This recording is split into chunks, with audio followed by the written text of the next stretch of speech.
Assalamualaikum warahmatullahi wabarakatuh. Waalaikumsalam warahmatullahi wabarakatuh. Amin ya rabbal alamin. Para pemirsa dan sahabat beriman dimanapun berada, pada kesempatan kali ini kita akan ngaji lagi bersama guru kita semua, Pak Ustadz Danu. Assalamualaikum Pak Ustadz. Waalaikumsalam warahmatullahi wabarakatuh. Amin ya rabbal alamin. Pak Ustadz, izin bertanya nih Pak Ustadz. Pada suatu ketika, pada suatu waktu ini Pak Ustadz, saya berkunjung ke rumah seorang teman lah, sahabat saya itu, di mana di situ kami ngobrol bertiga dengan orang tuanya teman saya ini Pak Ustadz. Nah, orang tuanya ini ceritakan kepada saya tentang teman saya ini Pak Ustadz. Jadi, wah itu dia, orang tuanya itu senang sekali karena anaknya ini kan termasuk berhasil lah gitu Pak Ustadz ya. Dia bekerja dan dia punya penghasilan yang cukup. Dia menjadi kaya, banyak harta seperti itu. Dan orang tuanya juga cerita kepada saya, oh dulu nih temenmu anak saya ini saya sekolahin di universitas yang ternama seperti itu, kemudian menjadi seorang sarjana bahkan lebih, sehingga dia sekarang berhasil seperti ini. Nah gitu lah, anaknya juga sama itu Pak. Iyalah, aku gini ini kan aku juga dulu kerja keras ini sehingga sekarang ini aku berhasil karena kerja kerasku. Orang tuanya juga sama, membanggakan anaknya karena orang tuanya inilah yang menyekolahkan gitu Pak Ustadz, sehingga karena berpendidikan, punya titel sarjana gitu, berhasil. Nah itu kalau cerita seperti gitu menurut syariat itu bagaimana sebenarnya Pak Ustadz? Iya. Bismillahirrahmanirrahim. Assalamualaikum warahmatullahi wabarakatuh. Waalaikumsalam warahmatullahi wabarakatuh. Amin ya rabbal alamin. Cerita yang asik menggebu, nah, cerita dunia yang mengaksikan tentang harta, tentang kesuksesan, tentang sarjana. Baik si orang tuanya juga bangga dengan anaknya dan anaknya juga bangga dengan hartanya. Istilahnya kalau bahasa Betawinya bisa bahasa Betawi? bisa, jago. Bisa Ji. Apa itu bahasa Betawinya? Bahasa Betawinya itu ya bagaimana anak, bagaimana ayahnya. Like son and like father. Itu bahasa Betawi. Tapi intinya yang cerita seperti itu bagi kita sebagai seorang Islam ya nggak boleh. Itu namanya fasik. Ustaz, bukannya boleh Ustaz, udah kaya, kerja keras, dan istilah anak-anak zaman sekarang tuh suka bilang hasil tidak mengkhianati usaha. Gimana ya? Iya. Memang zaman sekarang seperti itu, tapi tetap kita mengikuti perintah Allah, ya ajaran Rasulullah itu. Fasik itu dilarang, yaitu membanggakan nasab, ya keturunan, mau anak, mau ayah, mau ibu, mau kakek, ini tidak boleh membanggakan. Karena juga membanggakan harta tidak boleh, membanggakan jabatan juga tidak boleh. Kenapa tidak boleh? Nah, karena memang ini seseorang diberi nikmat ini itu punyanya Allah. Jadi yang bisa kita sampaikan adalah semua kenikmatan yang diterima oleh kita, termasuk temennya Tung tadi, itu dari Allah. Kemudian, lah kan saya biayai anak saya sekolah di universitas ternama, iya itu Allah aja.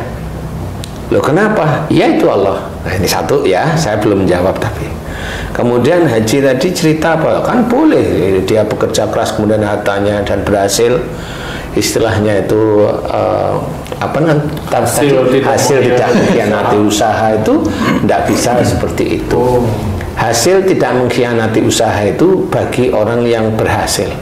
Bagi orang yang belum diizinkan oleh Allah Ta'ala berhasil, ya hasil dengan usaha ya biasa-biasa saja. Jadi nggak bisa dikatakan itu berhasil. Nah ini sebenarnya menyatu sih. Sebenarnya kita kan disuruh oleh Allah Ta'ala, fa'idha qutiyatis sholatu fa'antasiru filat wabtagu min fadlillah. Jadi setelah kita tunaikan sholat, bertobatlah kita ya, disuruh kita itu di muka bumi untuk mencari rizki Allah. Nah itu Allah itu menyuruh kita mencari rizki. Nah persoalannya Allah itu tidak pernah menceritakan orang Islam itu nanti kalau sudah mencari rizki Allah langsung menjamin kaya. Enggak. Kalau Allah mencukupkan rizki, ya saya jawab iya. Nah bagi orang tertentu mencukupkan rizki itu bagi orang tertentu itu dibilang kaya. Enggak, tetap itu cukup. Saya bilang itu cukup. Mau rizki itu banyak, tetap saya bilang cukup. Mau rizki itu biasa-biasa, dia nggak banyak tapi dia berlebih, itu tetap cukup. Walaupun dia itu rezekinya minimalis, tetap itu cukup. Nah cukupnya itu kenapa kok bilang dikatakan cukup itu? Karena kecukupan ini yang mengetahui hanya Allah. Jadi kita tidak bisa berpikir bahwa seorang yang bertakwa kepada Allah Ta'ala yang akan dicukupkan rezekinya itu dibilang cukup itu kaya begitu. Belum tentu. Ustaz, kalau Allah yang bilang kecukupan itu dari Allah, gimana kalau seseorang itu merasa nggak cukup? Ya makanya cukup ini tetap dari Allah. Kalau orang pasti merasa nggak cukup. Orang yang sudah kaya pun merasa nggak cukup. Oh, kalau orang yang merasa nggak cukup berarti ya. Tapi ini memang nggak cukup nih istilahnya. Gimana tuh? Memaknai Allah bilang cukup gitu loh. Orang bilang nggak cukup ini itu nafsu. Oh, nafsu.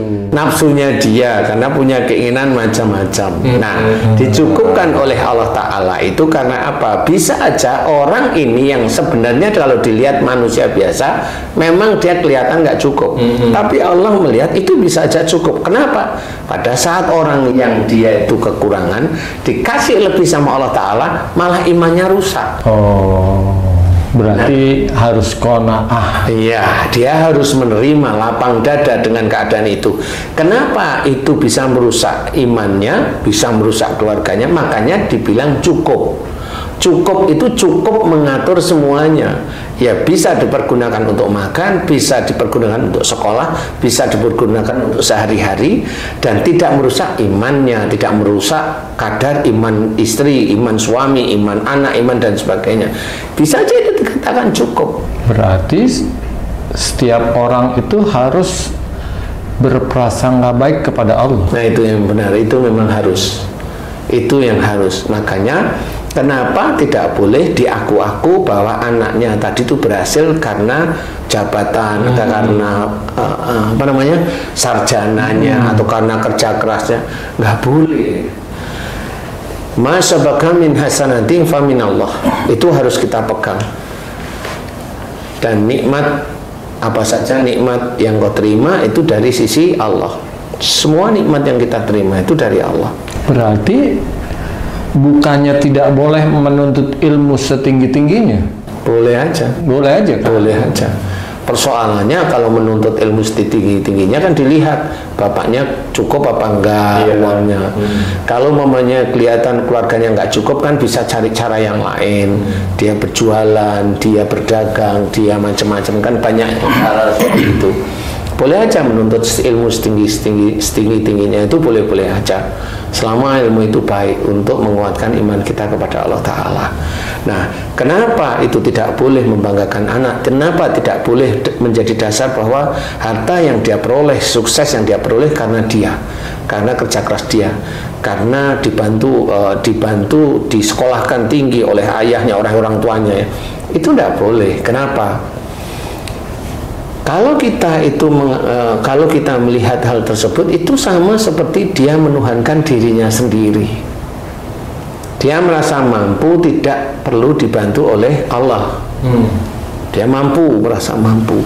Dia kerja keras, yang katanya siang malam dibikin siang, siang pagi sama siang ya pagi siang, tidurnya dia hanya sedikit ya. Itu tetap tidak boleh. Semua yang berhasil itu sebenarnya karena dia itu tidak boleh. Kalau seorang Islam berani bilang seperti itu, dia sama seperti menuhankan dirinya sendiri. Karena dalam Quran sudah diceritakan bahwa dan apa saja nikmat yang kau terima itu dari Allah. Apapun, nah berhasilnya dia, umpamanya dia dari bangun pagi sudah diproyek atau diurut, dia bangun pagi sekolah SD, dia bangun pagi sekolah SMP lulus, dia bangun pagi sekolah SMA lulus, dia bangun pagi kuliah lulus, dia bangun pagi bekerja, dia bangun pagi mendapatkan istri, dia bangun pagi dia mendapatkan rizki, dia kan dari bangun pagi kemudian dia melakukan aktivitas. Yang harus kita ketahui kenapa itu dia itu dianggap seperti Tuhan, dan itu tidak boleh, itu syirik yang besar kalau menuhankan diri sendiri. Walaupun itu tidak sadar, ya tetap itu menuhankan diri sendiri. Karena sudah banyak sekali para pendakwah itu, para dai itu menjelaskan. Nah, ini jelaskan agak lebih rinci. Coba kita lihat, dia bangun, yang bangunin siapa? Allah. Dia berjalan, yang ngasih kaki siapa? Allah. Dia belajar, berpikir, yang ngasih otak siapa? Dia lulus, dia bekerja, yang ngasih mata untuk melihat, ngasih telinga untuk mendengar, ngasih mulut untuk bicara dalam diskusi, di dalam rapat, dalam sehari-hari. Kemudian siapa yang ngasih mulut, ngasih telinga, ngasih pikiran, ngasih tangan untuk nulis, tangan untuk main laptop, kaki untuk melangkah terus-menerus? Siapa yang ngasih itu? Allah. Kalau dia berhasil, makanya di situ ceritakan dalam Quran, ma asabaka min hasanatin famin Allah.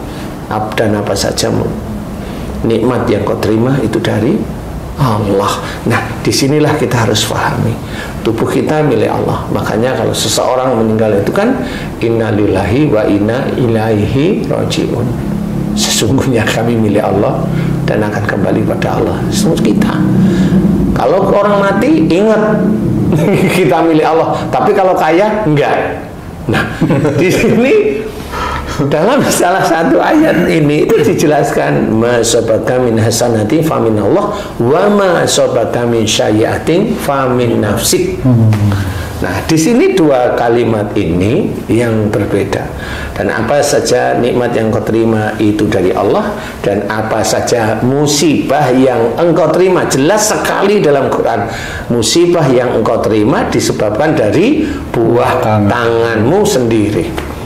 Jadi seorang Islam itu banyak sekali dia kalau mendapatkan nikmat, oh ini kerja keras saya, oh ini dari saya begini, nah, itu syirik. Allah tidak suka. Kalau itu terus menerus dan dia tidak mohon ampun kepada Allah Ta'ala terus menerus, insya Allah masuk neraka. Kalau gini misalnya Pak Ustadznya, ada seorang tua menasehati anaknya, kamu harus sekolah yang baik, kamu harus naik kelas, nanti kamu kuliah untuk masa depanmu. Itu kata-kata itu boleh nggak itu Pak Ustadz, seperti itu Pak Ustadz? Itu kata-kata dunia. Karena kita juga tidak tahu masa depan itu yang mana. Itu kan gitu ya. Kalau mamanya kamu harus sekolah, kamu harus kuliah untuk masa depanmu. Iya. Kalau dia dalam hatinya mikir masa depan anakku itu dengan basicnya agama, mamanya. Agama, mamanya. Syariat Islam yang dia kerjakan terus-menerus, nggak salah. Tapi kalau kamu harus sekolah, kamu harus kuliah, kamu harus kerja agar kaya, nah itu beda sudah. Kan gitu. Kamu sekolah, kamu ini dan kamu tetap ini tetap, dan kamu jangan kamu tunda sholatmu. Nah, ingat waktu sholat. Ingat waktu sholat. Nah, jangan ingat waktu sholat tadi. Iya, bener nih, harus sholat juga gitu ya. Ingat waktu sholat, kan gitu ya. Setiap hari bisa baca Quran, terus menerus lakukan. Ingat pada Allah Ta'ala, kerjakan yang baik, kerjakan yang baik. Kerja keras silahkan, tapi ingat pada Allah Ta'ala. Jika kamu diberi oleh Allah Ta'ala nikmat, itu dari Allah. Jika kamu diberi musibah, itu dari kamu sendiri. Ini orang tua baik yang seperti ini. Nah, kebanyakan orang-orang itu biasanya nikmat itu diaku-aku dari saya. Nanti kalau pada waktu dia sakit, pada waktu kena musibah, Allah. Nah, kan dibalik jadi. Mau enak aja. Mau enak aja. Nah ini kebanyakan saudara-saudara kita itu begitu. Kamu sakit, Allah aja. Lah. Dan kan ayatnya jelas, padahal dia juga tahu agama. Banyak saudara kita tahu agama dan tahu bahwa musibah itu dari perbuatan tangan kita. Tahu dia perbuatan musibah dari perbuatan kita. Ya tahu, dia tahu. Tapi pada saat dia sakit, Allah. Nah, di sini kan kebalik-balik. Jadi ayat tersebut yang harusnya itu nikmat itu semuanya dari Allah dan musibah itu dari kita dibalik. Nikmat itu saya, musibah Allah. Nah, itu nggak boleh itu. Itu kalau dia muslim munafik gitu namanya. Munafik. Munafik itu masuk neraka. Nah, inilah yang harus kita sadari. Bicara pun kita harus hati-hati, jangan sampai kita itu karena ingin dipuji, ingin dibanggakan oleh orang lain sehingga kita salah di dalam bicara, salah dalam bertindak, dan itu dinilai oleh malaikat atid. Jadi belajar untuk bicara yang baik. Kayak tadi benar Haji, kalau waktunya sholat jangan tinggalkan, hanya ingat waktu tok ya sholat kan gitu ya.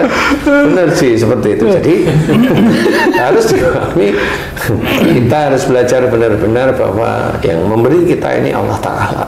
Pak Ustadz, kan itu cukup menurut Allah itu tadi Pak Ustadz. Bagaimana, apa yang harus dilakukan seseorang itu agar cukup menurut Allah itu dia juga merasa cukup itu Pak Ustadz? Apa yang harus dilakukan? Merasa cukup itu kan karena keikhlasan. Dia juga harus tahu la haula wala quwata illa billah. Jadi dia harus tahu itu. Harus tahu ilmu agamanya. Iya, dia harus tahu bahwa semua yang terjadi ini sebenarnya atas izin Allah. Betul. Dia cukup, di sini kelihatan cukup, dia harus berpikir ikhtiarku bagaimana. Ikhtiarnya sudah benar-benar mati-matian, ya sudah, cukupnya memang segitu. Kecuali dia mau beda lahan kerja, kan beda ya. Nah di situ walau alam nggak ngerti Allah mau memberikan jalan rezekinya tambah banyak atau tambah nggak ada rezeki, nggak ngerti ya. Tapi kalau dia itu beriman kepada Allah Ta'ala, dia berikhtiar, dicukupkan kok insya Allah. Kecuali yang malas, kan ada orang yang dia sholatnya rajin tapi malas. Iya. Ada ya begitu. Ya, jadi kita jangan ikut yang seperti itu. Ya, insya Allah sholat rajin, baca Quran rajin, puasa rajin, berbuat baik rajin, mengerjakan pekerjaan sehari-hari rajin. Nah, itu nanti Allah akan mencukupkan. Insya Allah Allah tahu apa yang kita lakukan. Nah, sehingga kita itu merasa cukup dalam kondisi apapun. Insya Allah seperti itu. Makanya kita dekat pada Allah Ta'ala agar senantiasa kita dicukupkan sesuai dengan keadaan iman kita. Kalau iman kita itu benar-benar kuat di hadapan Allah Ta'ala, Allah itu tidak segan-segan untuk memberikan cukup yang lumayan, sangat cukup kepada kita. Karena iman kita insya Allah kuat, jadi diberi harta seberapa tenang, dipergunakan untuk ini, pergunakan untuk ini, pergunakan niatnya karena Allah Ta'ala. Dan dia ngomong enggak, biasa aja. Mau mengeluarkan 300 juta, mau mengeluarkan 1 M, dia biasa aja. Nah, dia nggak ngomong. Kenapa? Ya begitulah sebenarnya. Nah, kalau baru bantu orang ini aja udah ribut diceritain ke sana kemari, nah kan berarti kan nggak kuat imannya itu untuk menerima sesuatu hal. Nah, di situ yang harus kita pikirkan bahwa cukup menurut Allah belum tentu sama dengan kita cukup. Makanya kita belajar menerima keadaan sehari-hari agar nanti Allah itu juga mencukupkan. Intinya seperti itu, sehingga kita nggak salah di hadapan Allah. Kita qanaah, berlapang dada dengan keadaan apa adanya, yang penting sudah ikhtiar. Ikhtiar itu bukan untuk menghasilkan harta yang besar. Ikhtiar itu mengikuti perintah Allah untuk ikhtiar. Jadi jangan dianggap ikhtiar itu pasti punya harta besar. Jangan. Kalau orang ikhtiar kemudian dia berhasil, kan ikhtiarnya untuk dunia, bukan untuk Allah Ta'ala. Kalau untuk Allah Ta'ala beda ikhtiarnya. dia akan biasa tenang, diuji dengan keadaan dia tenang, santai, diselesaikan dengan baik. Tapi kalau orang yang dia mengejar harta, enggak ada masalah, marah, dia ini ada masalah, marah, ada masalah, marah terus. Banyak pejabat yang marah-marah terus kepada asistennya, banyak sekali. Berarti Ustaz, kalau Allah menyuruh, memerintahkan untuk ikhtiar, kita sebagai manusia yang diperintahkan harus berikhtiar dengan sungguh-sungguh, nggak boleh males-males, gitu ya Ustaz? Insya Allah seperti itu, niatkan karena Allah. Nah itu maksudnya, jadi ikhtiarnya sendiri itu sudah berpahala. Makanya kalau ada orang ikhtiar untuk mencari rizki karena Allah, nah itu ibadah. Tapi kalau orang bekerja itu dibilang ibadah, saya enggak, bukan itu maksudnya Allah. Karena dia bekerja hanya cuma mencari uang, cari harta. Kemana ibadahnya? Nggak ada ibadah. Ibadah itu niatnya mesti lillahi ta'ala. Itu ibadah beneran.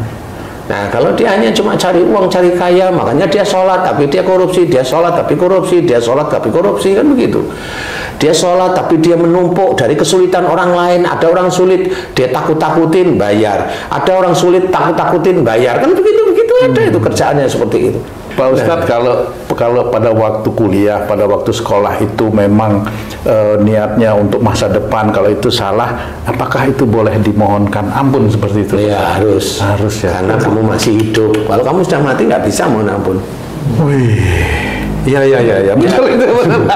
Justru masih hidup ini. Justru masih hidup itulah kamu mohon ampun. Untuk sekolah yang niatnya hanya untuk pinter, keminter. Kalau itu kamu sekolah hanya untuk harta ya. Tapi kalau kamu sekolah hobinya bolos kan nggak ada masalah sebenarnya. Nah, itu juga harus dimohonkan ampun nggak itu, Pak? Oh ya nggak tahu kalau itu. Artinya kan melanggar peraturan sekolah. Gimana itu maksud itu? Kebanyakan orang sholat karena orang tua. Nah ya maka itu sih. Kalau ayo benar. Ayo. Makanya ada taubatan nasuha itu kan karena berbuat dosa. Dosa yang kapan? Kalau ingat dosa sekarang ya sekarang. Dosa kemarin ya sekarang dimohonkan ampun. Kalau ingat yang minggu lalu dimohonkan ampun. Kalau bulan lalu dimohonkan ampun sekarang, kan gitu. Kalau ingat yang tahun-tahun dulu ya dimohonkan ampun tetap. Banyak sekali Pak Ustaz. Yang kelihatan baik itu malah banyak dosanya di situ itu kan. Yang mana maksudnya? Sekolah misalnya itu kan baik, itu ngikutin orang tua itu. Padahal kan harusnya itu karena Allah harusnya itu sebenarnya Pak. Kalau seseorang sekolah tidak karena Allah Ta'ala, itu tidak akan menjadi ibadah. Ya artinya kan waktu itu sekian tahun itu terbuang. Iya kalau mati orangnya. Kalau kamu sekarang masih hidup ya masih bisa. Makanya itu harus dimohonkan kepada Allah Ta'ala dan niatkan semuanya lillahi ta'ala, seperti itu. Saya juga harus bilang sama anak saya nih, jangan dulu papa salah tuh masa kamu sekolah itu. Astagfirullahaladzim. Ya, jadi intinya adalah jangan mengaku-ngaku bahwa nikmat itu dari usaha kita. Syirik. Ya, kemudian kalau sudah kena musibah Allah katanya. Dibalik-balik ini ayatnya ya. Dan itu kalau dia seorang muslim, munafik itu muslim itu, dan dia masuk neraka. Makanya musibah harus kita akui. Kenapa kamu kena musibah? Ini kesalahan saya. Bagus. Kenapa tabrakan? Insya Allah ini karena dosa-dosa saya. Bagus. Kenapa kamu kepalamu kebentur? Karena ini dosa-dosa saya. Bagus. Kenapa kamu selingkuh gak ketahuan? Ini karena belum. Pintar jawab aja. Karena belum apa tuh? Belum ketahuan. Jadi orang banyak bilang kalau dia kena musibah, saya lagi diuji sama Allah. Itu enggak seperti itu sebenarnya. Sebenarnya kalimatnya dia benar. Oh iya. Musibah itu termasuk salah satu ujian. Ingat, ujian itu satu, wujudnya musibah. Ujian yang kedua, wujudnya nikmat. Itu sama-sama ujian. Cuma dia maksudnya kena musibah, dia bilang ujian. Maksudnya dia itu, dia tidak mau mengakui bahwa musibah yang dia terima itu karena dosanya. Dan makanya dia bilang ujian itu kesannya Allah aja yang uji dia. Nah itulah yang dikatakan munafik. Makanya tidak boleh seperti itu. Itu harus kalau musibah ya diakui, ini kesalahan saya, ini dosa saya. Ya, kucing itu keluar malam itu 1 bulan balik-balik tiba-tiba bunting. Salah siapa dia? Salah dia sendiri. Salah dia sendiri. Makanya jangan nyalain yang lain-lain, ya kan? Ustaz, kalau kemiskinan ujian, kekayaan ujian, Iya. boleh nggak doa itu memilih ujian yang baik, Ustaz? Weh, minta diuji nih. Ya kan setiap orang pasti dapat ujian, nggak mungkin enggak gitu. Kalau minta pada Allah Ta'ala berdoa seperti itu, istilahnya diuji yang baik, boleh. Persoalannya itu Allah lebih tahu daripada Allah itu lebih tahu. Kayak orang tua sama anaknya ya. Iya. Ya, kayak suami sama istri. Enggak, orang tua sama anaknya. Borosnya anak kalau dikasih duit habis aja nih kan. Kasih duitnya dikit gitu ya. Ustaz. Iya. Itu kan banyak tuh di medsos. Wah, ini anak nih hemat nih ditabung, duitnya kasih banyak. Iya benar ya. Gitu. Kalau anaknya boros gimana Pak? Dikit-dikit kasihnya, takut habis semuanya. Iya. Nah begitulah kelihatannya sepertinya Allah ya tahu. Kalau itu merusak iman ya nggak dikasih. Iya. Seperti itu, dan itu bukan untuk diri kita sendiri. Kalau kita itu punya istri, punya anak dan sebagainya, lingkungan dan sebagainya, kemudian keberanian kita itu masuk nggak ke ranah Allah. Kalau memang nggak masuk ya nggak dikasih. Nggak dikasih, insya Allah seperti itu. Jadi makanya kita harus memahami bahwa belajarlah dengan qanaah, menerima dengan lapang dada seperti itu. Kemudian ya tahu bahwa semua yang terjadi pada kita ini memang kalau itu nikmat dari Allah, kalau itu musibah itu dari kita sendiri. Harus pahami itu, karena itu iman kepada Allah Ta'ala. Jadi jangan seperti orang-orang yang dia merasa aku begini itu dulu, aku begini. Jangan ikutin seperti itu, langsung subhanallah. Kalau dia muslim ya mudah-mudahan dia sadar bahwa saya ada yang salah nih. Kemudian dia tanya, saya salah Pak Tung namanya. Mohon maaf ya. Boleh saya menjawab? Boleh kalau saya salah.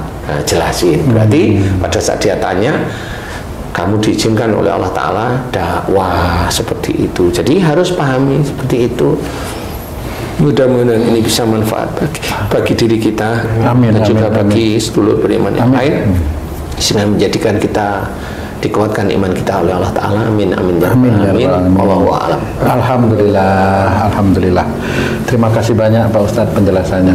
Sahabat beriman dimanapun berada, terima kasih atas perhatiannya. Wassalamualaikum warahmatullahi wabarakatuh. Waalaikumsalam warahmatullahi wabarakatuh. Alhamdulillah.